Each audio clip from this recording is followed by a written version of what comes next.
5 साल का। सबसे पहले तो आपको बहुत बहुत शुभकामनाएं और बधाइयाँ। धन्यवाद मैडम। सर, पूरी कार्यकाल को आप 10 में से कितने नंबर देंगे और क्यों देंगे 5 साल के अंदर? मैडम मैं 10 में से 10 नंबर ही देना चाहूँगा, क्योंकि वो इसलिए देना चाहूँगा कि मेरा जो वर्किंग आवर्स है, जो एक पंचायत समिति प्रधान के रूप में जिस तरीके से लोग बाग काम करते हैं, मैंने 5 साल का कार्यकाल नहीं, इसको 25 साल के कार्यकाल के रूप में जिया है। मैंने 24x7 आवर्स काम करके और पंचायत समिति के अंदर आने वाली सभी 46 ग्राम पंचायतों में और पंचायत समिति में और पंचायत समिति को प्रदेश स्तर पे हर जगह हर मोमेंट पे काम किया है। और मैंने पहले दिन घोषणा कर दी थी कि मैं इस कार्यकाल को 25 साल के रूप में जीऊंगा। मतलब जितना आवर्स काम करने की कैपेसिटी प्रधान की होती है, जो करता है, उसके बजाय मैं उसका 5 गुना काम करूंगा, और वो काम मैंने किया है और इस बात के लिए मुझे मेरी आत्मसंतुष्टि है। सर, आप सबसे बड़ी उपलब्धि क्या मानते हैं?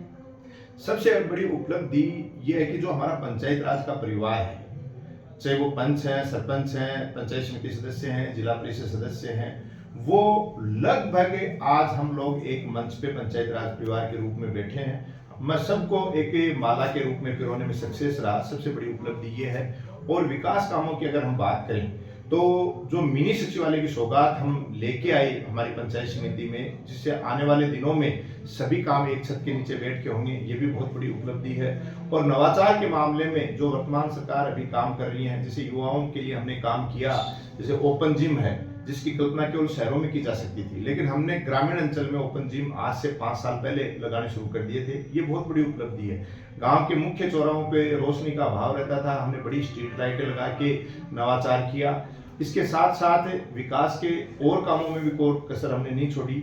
सामाजिक सरोकार में हमने नशा मुक्ति के खिलाफ एक अभियान चलाया, जिसमें हमने युवाओं को नशे से दूर रखने के लिए दूध महोत्सवों को गांव ढाणी के आम चौक तक पहुंचाया।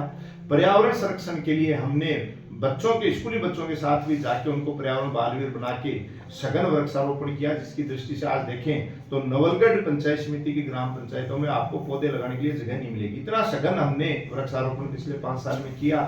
साथ ही हमारी मातृशक्ति नारी शक्ति को मजबूत करने के लिए हमने राजीविका मिशन के रूप में जो सरकार की योजनाएं चलती हैं उससे महिलाओं को जोड़ा, और लगभग आज हम 10,000 महिलाओं को उससे जोड़ने में सक्षम हुए, जिसमें महिलाएं चाहे वो सिलाई का काम कर रही हैं, चाहे अचार का काम कर रही हैं, चाहे कोई बूटी का काम कर रही हैं, अन्य काम करके अपना राजीविका उपार्जन के माध्यम से अपना उपार्जन कर रही हैं। ये हमने एक बहुत बड़ी उपलब्धि के रूप में अलग हटके काम किया।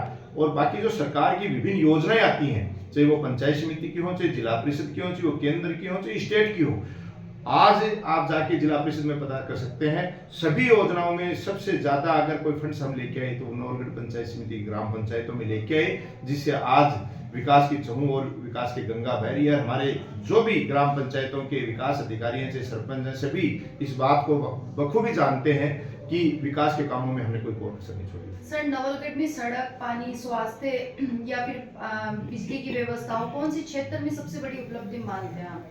मैंने तो सबसे बड़ा बदलाव कौन से क्षेत्र में? मैंने तो अभी मैडम आपको बताया कि नवलगढ़ ग्राम पंचायत स्तर की बात कर रहा हूँ, मैं शहरी क्षेत्र की बात नहीं कर रहा। ग्राम पंचायत स्तर पे हमने जो बिजली की व्यवस्था है उसको सुदृढ़ किया है। गांव के मुख्य जो चौक थे उनमें लोगों के बैठने की हमने बड़गट्टे बना के बैठने की व्यवस्था की है। बच्चों के जो जितने भी खेल ग्राउंड कटे हुए थे उनकी चारदीवारियां, उनमें जो ओपन जिम और खेल के अन्य उपकरण लगा के बच्चों के लिए खेलकूद की व्यवस्थाएं की हैं। राजीविका मिशन से महिलाओं को जोड़ के उनके रोजगार की व्यवस्था की है। इस तरीके के तमाम विभिन्न काम हम सब लोगों ने पूरी टीम के साथ मिलकर किया है, जिसमें नवलगढ़ अपने आप में एक मिसाल बना है। सर, सोशल मीडिया पर कुछ क्लिप ऐसी वायरल भी हुई कि आपको लगता है कि आपकी छवि को गलत साबित करने की कोशिश की गई? देखो, ये गलत तरीके से पेश किया ये गया? तो पुराने जमाने से चलता आ रहा है कि ये आपको भी पता है कि जिस पेड़ पे फल लगे होते हैं उसी के पत्थर मारे जाते हैं, सूखे पेड़ पे कोई पत्थर नहीं मारता है। और चूंकि नवलगढ़ विधानसभा क्षेत्र जवान और किसान की बहुतायत वाला विधानसभा क्षेत्र है, तो इसमें कुछ लोगों को ये लगने लग गया कि अगर किसान का बेटा अगर इस तरीके से मेहनत करने लग जाएगा, सोए लोगों को जगा देगा, तो कहीं हमारी कुर्सी नहीं हिल जाए।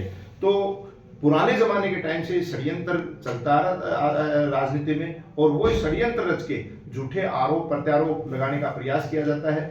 इस बात का मुझे पहले से भी आभास था, अभी भी है और हमेशा रहता भी है इन चीज़ों को, क्योंकि जिन लोगों के साथ हमने काम किया है उनकी पृष्ठभूमि का भी हमें पता रहता है कि इस राजनीतिक फील्ड में जिसके साथ काम कर रहे हैं या जिनको सामने काम करते हुए देख रहे हैं उनकी कितनी सोच है, वो कितनी सोच के साथ काम कर सकते हैं। तो उसके अकॉर्डिंग हमने पहले से अपना बचाव रखते हुए हमारा काम किया। और बाकी देखो, छवि बिगाड़ना करना, मैं फिर कहता हूँ, ये जनता जनार्दन के हाथ में है। जिस दिन ईश्वर रूठ जाएगा और जनता जनार्दन मुंह मोड़ लेगी, उस दिन तो चाहे आप सोशल मीडिया पे चलाओ और मत चलाओ। और नहीं, मेरी बात सुनो, ये जो रील वाले नेता हैं, जो ये फर्जी आईडी बनाने वाले नेता हैं, इन सबको जनता नवलगढ़ में पहचान चुकी है। सबको पता है किसने फर्जी आईडियां बना रखी हैं, कौन फर्जी रील चलाता है, कौन ये अपने प्रधान और चेयरमैनों को बदनाम करने की कोशिश करता है। मैं आपसे पूछना चाहता हूं, क्या नवलगढ़ में आज तक जो भी प्रधान बने, जो भी चेयरमैन बने, वो सभी बेकार थे क्या? कहां गए वो सब? क्यों उन लोगों की राजनीतिक हत्या की गई? आपसे पूछना चाहता हूं, ये आप पता कर लेना। और सोशल मीडिया में जो भी व्यक्ति मुझे सुन रहे हैं, इस बात का जवाब अपने अंतरात्मा से पूछ लेना। क्या नवलगढ़ में जो भी चेयरमैन बनता है, क्या नवलगढ़ में जो भी प्रधान बनता है, वो सभी खराब होते हैं? और वो खराब होते हैं तो क्या उनका समाज भी खराब होता है क्या? कि आए दिन आप जब चाहे उन पे आरोप लगा देते हो, उनके समाज पे आरोप लगा देते हो, और फिर जब आपका मौका आता है तो फिर जाके गले लग जाते हो। तो इस तरीके की बातें सब लोग देख रहे हैं, सब समझते हैं। सर, आगे आने वाले समय में क्या योजना है? क्या दोबारा प्रधान बनेंगे आप, या फिर आगे चुनाव लड़ने का प्लान रखते हैं आप? देखिए, आज मैं राजनीतिक परिवार की पृष्ठभूमि से नहीं आता हूँ, मेरे घर में कोई पंच नहीं रहा हुआ, हम साधारण से किसान परिवार से आते हैं, कोई लंबी चौड़ी कोई कहानी नहीं है।